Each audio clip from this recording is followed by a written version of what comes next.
He was the poorest kid in school. Everyone knew it. His shoes had holes. His uniform was faded. His lunch was whatever his mother could pack that morning, which was never much. But here is what nobody knew about Bilal. He was not poor in the ways that actually matter, and by the time this story ends, he would be the richest person in that building. Not in money, in something that money cannot buy. Poverty can take your comfort. It cannot take your character. That is always yours. Bilal grew up in a home where there was never quite enough. Not enough money, not enough space. Some months, not enough food. His father had passed away when Bilal was 9. His mother worked 2 jobs to keep the family together. She never once complained in front of her children. Bilal had 2 choices about how to see his life. He could see what was missing, or he could see what was there. His mother, who showed up every single day. His sister, who made him laugh.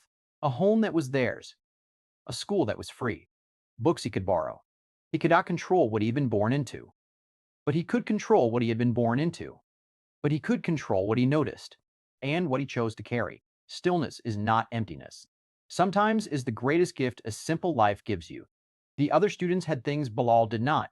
New trainers, smartphones, lunch money to spend on whatever they wanted. Bilal noticed these things. He would not pretend otherwise. But Bilal had things they did not. He had a neighborhood that knew his name. Every door on his street was open to him. The baker gave him leftover bread on Fridays. The librarian saved books for him.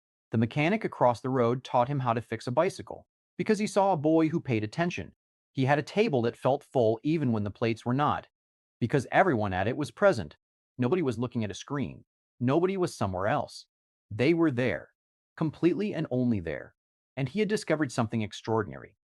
The more he gave away, time, patience, attention, kindness, the more he seemed to have. Generosity is the only investment that always gives more than it takes. When Bilal was 16, a school held an essay competition. The topic stopped him in his chair for a full minute. What does it mean to be rich? He wrote about his mother, who was the richest person he had ever met, not because she had money, but because she had never once let poverty make her mean, or bitter, or small. He wrote about his neighborhood and what it felt like to be known by name everywhere you went. He wrote, I grew up being called the poorest kid in school, and maybe I was in terms of what could be counted, but I have never felt poor, because I learned very early that richness is not what you accumulate. It is what you cannot lose. After class, the boy who once laughed at his lunch approached him.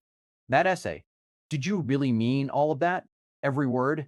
I think I have a lot of things, and I feel poor all the time. I never thought about why until today. The richest person in the room is not always the one with the most. Sometimes it is the one who needs the least. Bilal did not stop at the essay. He turned his understanding of wealth into a way of living. He studied hard, not to get rich, but to become useful. He worked part-time through his final years of school, not to buy things, but to ease the pressure on his mother. You gave me everything you had for 15 years. Let me start giving back. He earned a full scholarship to university. He was the first person from his street to do so. The baker cried. The librarian framed the news. The mechanic across the road held a small celebration on the pavement. An entire neighborhood celebrating one boy going to university. Because he was their garden, and he had grown. You are not just your own story. You are the result of every person who ever believed in you. At 22, Bilal graduated and took a job that surprised everyone who had measured him by his lunchbox. He did not go after the highest salary. He went to work for a community organization, helping young people from backgrounds like his access education and opportunity. They laugh at me at school because of what I have or what I do not have. I know I was you, exactly you, and I need you to hear something nobody told me until much later. What they are laughing at is not your weakness, it is your education. Every hard thing you are living right now is teaching you something they will never learn sitting where they sit. You are not behind, you are being prepared. Success is not arriving somewhere alone. It is going back and making sure the path is clear for the next person. I want to talk to you about what rich actually means, because I think we have been told a story about it that is not true. We have been told that rich means having more money, more things, more of everything that can be counted.